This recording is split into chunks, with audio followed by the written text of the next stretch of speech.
Hello to everyone, welcome to our YouTube channel. So guys, हम लोग यहाँ पे आप लोगों के साथ में जो क्वेश्चन सीरीज कर रहे थे, ये आप लोगों के पास में जून 2012 यूजीसी नेट कॉमर्स के पीवाईक्यूज को मैं आप लोगों के साथ में कवर कर रही हूँ। ये जून 2012 अकाउंट्स के पीवाईक्यूज को हम लोग यहाँ पे आप लोगों के साथ में डिस्कस कर रहे हैं। ये जो सेशन है ये आप लोगों के लिए कॉमर्स के हर एग्जाम में आप लोगों के लिए हेल्प प्रोवाइड करने वाला है। स्टार्ट करते हैं हमारे सेशन के साथ में। ये आप लोगों का जून 2012 का थर्ड पार्ट है। पहले क्वेश्चन ज्यादा आते थे एज कम्पेयर टू नाउ, तो इसलिए ये थर्ड पार्ट है। So first question on your screen. So first is the goodwill of A company.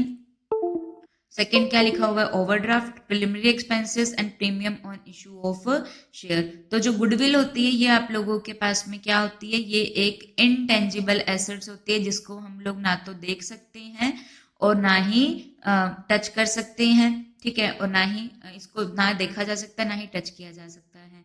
Goodwill क्या होती है? एक फर्म का एक अच्छा नेम होता है जो उसको मिला है। किस वजह से मिला है? उसकी रेपुटेशन की वजह से उसको एक ये अच्छा नेम मिलता है। ओके, तो जिस फर्म की गुडविल ज्यादा होती है उसको क्या होते हैं? प्रॉफिट ज्यादा होते हैं।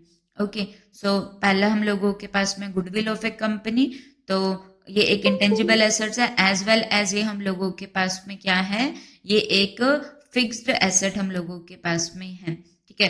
तो ए जो होगा ये 2 से कनेक्ट हो जाएगा, तो ये एलिमिनेट एलिमिनेशन मेथड को ज्यादा से ज्यादा यूज करना है हम लोगों ने।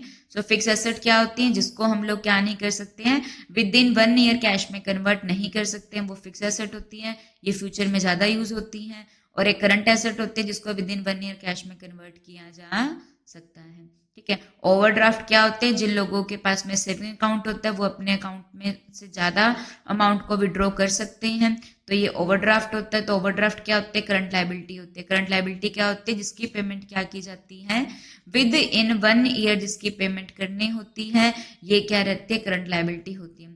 प्रिलिमिनरी एक्सपेंसेस क्या होते हैं? जो हम लोग जिनको फ्यूचर में राइट ऑफ करते हैं, ये क्या होते हैं? फिक्टिशियस एसेट्स होती हैं। तो ऑप्शन नंबर ए आपका आंसर हो जाएगा। Premium on issue of share, इसको कहाँ शो किया जाता है?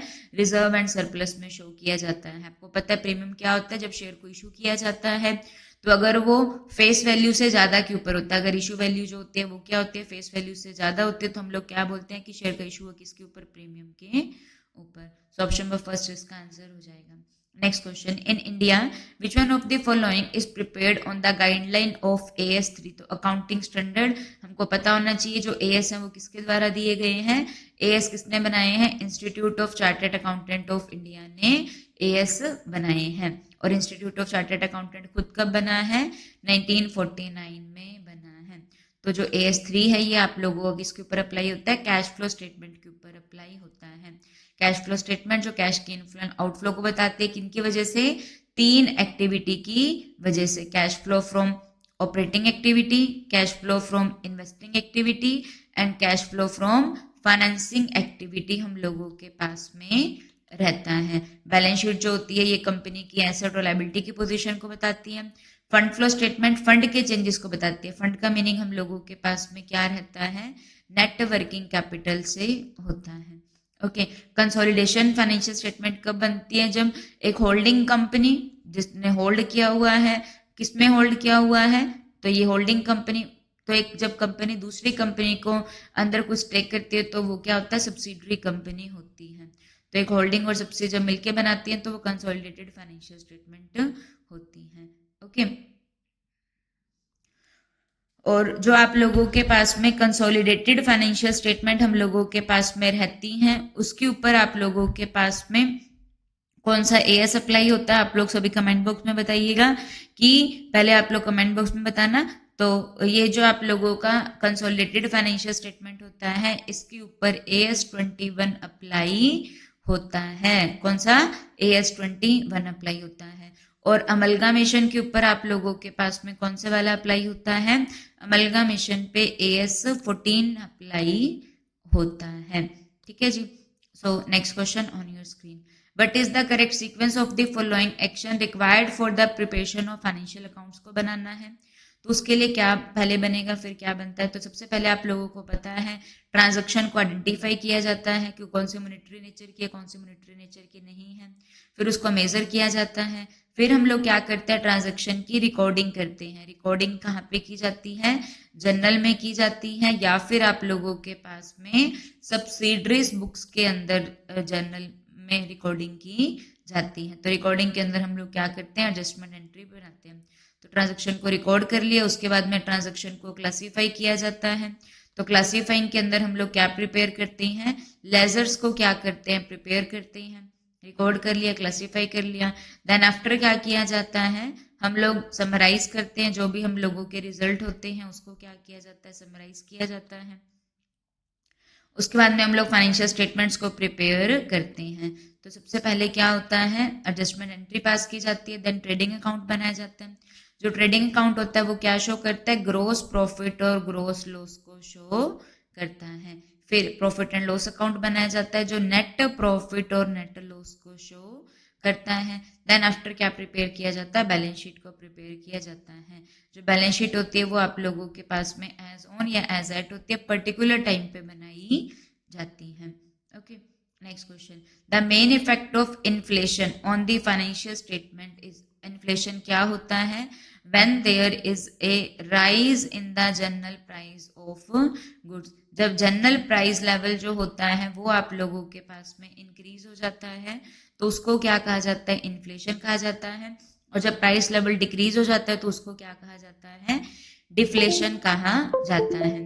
ठीक है, तो rise in a general price level तो इन्फ्लेशन होता है। इन्फ्लेशन का मेन इफेक्ट क्या होता है, किसके ऊपर, फाइनेंशियल स्टेटमेंट्स के ऊपर। तो प्रॉफिट कम होंगे, ओवर स्टेटमेंट ऑफ एसेट होगा, adequacy of fund for replacement of asset या एरोजन ऑफ कैपिटल होगा। तो इन्फ्लेशन होगा तो उससे क्या होगा, कहीं ना कहीं आप लोगों के पास में क्या होगा, इन्फ्लेशन अकाउंटिंग होगी, चीजों के जो प्राइस हैं वो बढ़ गए तो उससे हम लोगों के पास में क्या रहता है, जो एरोजन होगा किस चीज का, वर्किंग कैपिटल का आप लोगों के पास में क्या होता है, इरोजन होता है। ओके, मीन्स कैपिटल के ऊपर एक नेगेटिव इफेक्ट पड़ता है। Move to the next, profit कम नहीं होंगे, ठीक है, तो इरोजन ऑफ कैपिटल होता है। Present value of future earning is a model of human resource accounting. अलग अलग टाइप की अकाउंटिंग होती है, सच एज हम लोगों के पास में फाइनेंशियल अकाउंटिंग होती है जो profit and loss account, trading account को प्रिपेयर करती है। एक हम लोगों के पास में कॉस्ट अकाउंटिंग होती है जहाँ पे कॉस्ट पर यूनिट को फाइंड आउट किया जाता है। ठीक है, एक मैनेजमेंट अकाउंटिंग होती है जो डिसीजन मेकिंग में हेल्प करती है। ओके, तो present value of future earning is a model of human resource accounting. तो ये किन्होंने सजेस्ट किया है, it was given by Lev and such bards. पूरा नेम ब्रोच लेव एंड एबीए सच बार्ट्स ने ये दिया है। अलग अलग मॉडल हैं ह्यूमन रिसोर्स अकाउंटिंग के। ठीक है, तो ये किन्होंने दिया है, लेव और सच बार्ट्स ने दिया है। Lev and Schwartz approach, this model has been developed by Lev and S. According to this model value of human resource की, ह्यूमन रिसोर्स की वैल्यू को कैसे सर्टेन किया जाता है, जितने भी एम्प्लॉयज होते हैं उनको अलग अलग ग्रुप में क्लासीफाई किया जाता है उनकी एज और स्किल के अकॉर्डिंग। एवरेज एनुअल अर्निंग को डिटरमाइन किया जाता है for various ranges of age के अकॉर्डिंग। टोटल अर्निंग निकाली जाती है, ठीक है, रिटायरमेंट एज तक। उसके बाद में टोटल अर्निंग को कैलकुलेट किया जाता है as above as discounted at the rate of cost of capital. ठीक है, तो सभी को एम्प्लॉयज को ग्रुप में बांट दिया एज के अकॉर्डिंग, फिर उनकी एवरेज एनुअल अर्निंग निकाली अलग अलग रेंज के ग्रुप के पर्सन के, फिर टोटल अर्निंग निकाली which age group will get up to retirement age are calculated. तो टोटल अर्निंग जो हर ग्रुप में मिलेंगी एम्प्लॉयज को, ठीक है, तो उसके बाद में उनको कैलकुलेट किया किसके हिसाब से, कॉस्ट ऑफ कैपिटल के according. Move to the next question, measurement of income. Income को मेजर करना है, ठीक है जी। Recognization of expenses, basis of realisation and identification of revenue. तो ये आप लोगों के पास में मैच द फॉलोइंग है। तो हम लोगों को क्या करना है, इनकम को क्या करना है, मेजर करना है। तो इनकम को हम लोग किसके अंदर मेजर करते हैं, इनकम को मेजर करने के लिए हम लोग क्या करेंगे, अपनी इनकम को क्या करेंगे, अपने एक्सपेंसेस के साथ में मैच करेंगे तो हम लोगों के पास में हमारी इनकम आ जाएगी, कितना पैसा हम लोगों ने अर्न किया है। तो ये एलिमिनेट फर्स्ट डी के साथ कनेक्ट होगा। सेकंड देखिए गया कि डी के साथ है recognisation of expenses, particular year के एक्सपेंसेस को हम लोग एक टाइम पीरियड अकाउंटिंग पीरियड में रिकॉग्नाइज करते हैं। फिर क्या आता है बेसिस ऑफ रियलाइजेशन, तो ये आप लोगों के पास में क्या रहता है रिकॉग्नाइजेशन ऑफ रेवेन्यू होता है। रियलाइजेशन हम एसेट को रियलाइज कब मानते हैं जब हम लोगों को रेवेन्यू रिकॉग्नाइज हो गया, ठीक है। और identification of revenue accrue to the equity of owner, तो ये जो रेवेन्यू होता है ये किसको मिलता है प्रॉफिट होता है, तो प्रॉफिट का कुछ पार्ट बचा के रख लिया जाता है दैट इज रिटेन्ड अर्निंग और बाकी बांट दिया जाता है इक्विटी ऑनर को, ठीक है। तो इनकम को मेजर करने के लिए रेवेन्यू को एक्सपेंसेस के साथ मैच करेंगे, एक्सपेंसेस को एक पर्टिकुलर टाइम पीरियड में हम लोग रिकॉग्नाइज करेंगे। रियलाइजेशन का बेसिस क्या है रेवेन्यू को रिकॉग्नाइज करना और identification of revenue accrue to the equity of owner. Next question consider the following item which one of the current liability, तो करंट लायबिलिटी क्या होती है जिसकी पेमेंट हम लोगों को विद इन 1 ईयर करनी होती है, ये हम लोगों के पास में क्या रहती है करंट लायबिलिटीज होती हैं, ठीक है। विद इन 1 ईयर जिसको हमें पे करना होता है, तो इसमें क्या क्या आता है debentures, prepaid rent, interest occurred, bank overdraft. तो जो करंट लायबिलिटी रहती है इसमें हम लोगों के पास में जो डिबेंचर होता है ये सबको पता है ये क्या होती है नॉन करंट लायबिलिटी होती है। प्रीपेड एसेट, प्रीपेड रेंट ये आप लोगों के पास में करंट एसेट होती है कि हम लोगों ने एडवांस में ही रेंट पे कर दिया है, तो ये एसेट हो गई। इंटरेस्ट अक्यूर हो गया और बैंक ओवरड्राफ्ट, तो इंटरेस्ट अक्यूर हो गया, इंटरेस्ट अक्यूर हो गया मतलब कि हम लोगों को इंटरेस्ट रिसीव होगा, ठीक है। अक्यूर हो गया इसका मतलब इंटरेस्ट रिसीव होगा, तो जब हम लोगों को इंटरेस्ट रिसीव होगा अक्कर होगा कि वो क्या होगा रिसीव होगा, तो वो भी क्या होती है हम लोगों के पास में करंट एसेट होती है। तो करंट लायबिलिटी में क्या आ जाएगा बैंक ओवरड्राफ्ट आ जाएगा। So option number B fourth इसका आंसर हो जाएगा। Next question conversion cost is the sum of, conversion cost किसका सम होता है, तो हम लोगों को पता है डायरेक्ट मटेरियल, डायरेक्ट लेबर और डायरेक्ट एक्सपेंसेस को जब जोड़ा जाता है तो हम लोगों के पास में क्या निकल कर आती है प्राइम कॉस्ट आती है। और जो कन्वर्जन कॉस्ट होती है इसमें हम लोगों के पास में क्या आते हैं direct wages, direct expenses plus में फैक्ट्री ओवरहेड। फैक्ट्री ओवरहेड क्या होते हैं जो फैक्ट्री के एक्सपेंसेस होते हैं वो फैक्ट्री ओवरहेड में आते हैं, तो ऑप्शन नंबर बी इसका आंसर हो जाएगा, ठीक है। तो वेजेस किसको पे की जाती है जो फिजिकल वर्क करते हैं, एक जिसको जो डायरेक्टली हमें दिखाई दे रही है कि इस चीज के ऊपर वेजेस लग रही है तो वो डायरेक्ट होती हैं, और एक हम लोगों के पास में क्या होती है इनडायरेक्ट जिसको हम लोग आसानी से फाइंड आउट नहीं कर सकते हैं, ठीक है। तो ये शीट आपको जरूर याद होनी चाहिए, कॉस्ट शीट का ये फॉर्मूला है हम लोगों के पास में, ठीक है। जब direct material, direct wages, direct expenses को जोड़ा क्या आ गई प्राइम कॉस्ट आ गई, उसके अंदर हम लोगों ने फैक्ट्री ओवरहेड को जोड़ दिया तो हम लोगों के पास में क्या आ गई फैक्ट्री कॉस्ट आ गई, ठीक है, ग्रॉस फैक्ट्री कॉस्ट आ गई। और फिर हम लोगों ने वर्क इन प्रोग्रेस कुछ मान बीच में रहता है ना, जैसे कि जो धागा हो गया यहाँ पे भी सेम होगा, डायरेक्ट मटेरियल में भी जो ओपनिंग रॉ मटेरियल होगा उसको ऐड करेंगे, क्लोजिंग रॉ मटेरियल को माइनस कर देंगे, डायरेक्ट मटेरियल कंज्यूम आ जाएगा। तो पहले हम लोगों के पास में रॉ मटेरियल होता है जैसे कॉटन रॉ मटेरियल है, फिर धागा बना वो वर्क इन प्रोग्रेस है, तो ओपनिंग वर्क इन प्रोग्रेस को ऐड कर दिया, लेस वाले को माइनस कर दिया, तो हमारे पास में क्या आ गया नेट फैक्ट्री कॉस्ट आ जाती है। उसके बाद में एडमिनिस्ट्रेटिव ओवरहेड को ऐड कर दिया जाता है तो हम लोगों के पास में क्या आती है कॉस्ट ऑफ प्रोडक्शन आता है। Then after opening stock of finish goods को ऐड कर देंगे, क्लोजिंग स्टॉक को लेस कर देंगे तो क्या आ जाएगा cost of goods sold, selling overhead को जोड़ दिया जाएगा तो क्या आ जाएगा कॉस्ट ऑफ सेल आ जाता है, ठीक है। Direct material, direct wages, direct expenses को जोड़ा क्या आ गया हम लोगों के पास में प्राइम कॉस्ट, फैक्ट्री ओवरहेड को जोड़ा क्या आ गया ग्रोस फैक्ट्री कॉस्ट, उसमें वर्क इन प्रोग्रेस के ओपनिंग स्टॉक को ऐड किया, क्लोजिंग को माइनस किया तो क्या आ गया नेट फैक्ट्री कॉस्ट।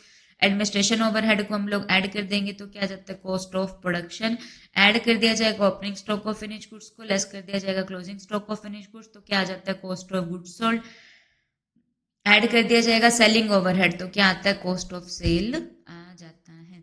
ओके जी, so move to the next question assertion and reason.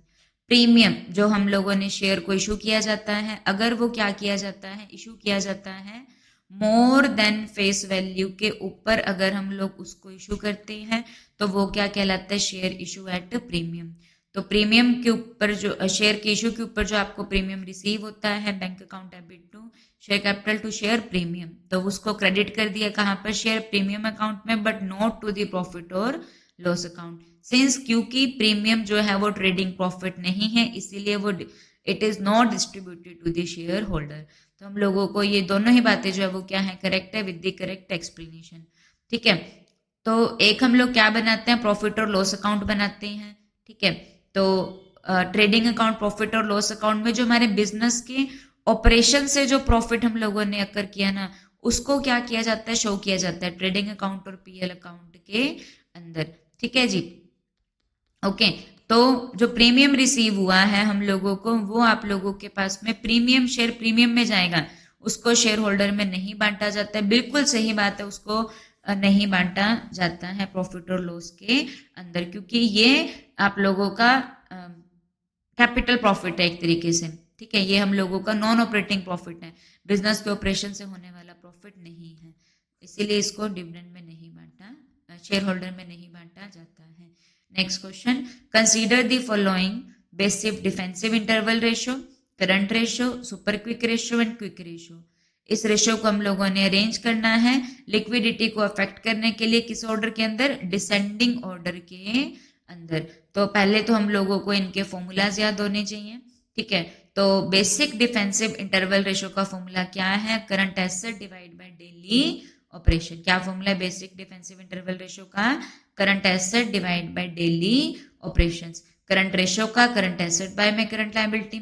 Super quick ratio, cash plus marketable securities divide by current liabilities. और क्विक रेशियो में क्या आता है, liquid asset divide by current liability आती है। और liquid asset को निकालने के लिए हम लोगों के पास में क्या रहता है, जब करंट एसेट्स के अंदर से स्टॉक को और प्रीपेड एक्सपेंसेस को माइनस कर दिया जाता है, तो हम लोगों के पास में क्या आती है, लिक्विड एसेट्स आती हैं। बेसिक डिफेंसिव इंटरवल रेशियो का फॉर्मूला क्या हो गया, current asset divide by daily operations. Current ratio current asset by current liability. Super quick ratio cash plus में marketable security divide by current liability. Quick ratio liquid asset divide by current liability रहता है। तो सबसे पहले हम लोगों ने इसको लिक्विडिटी के अंदर अरेंज करना है और डिसेंडिंग ऑर्डर के अंदर। ठीक है, तो जो सबसे ज्यादा लिक्विड हो गया वो सबसे ऊपर हो जाएगा, तो करंट रेशियो हो गया, फिर क्विक रेशियो आ जाएगा, फिर सुपर क्विक, और सबसे फिर क्या आ जाएगा, बेसिक डिफेंसिव इंटरवल रेशियो आ जाएगा। ओके, सो ये था हम लोगों के पास में आज का session. Hopefully you clear all the things. So thank you so much guys, thank you to everyone. Okay ji.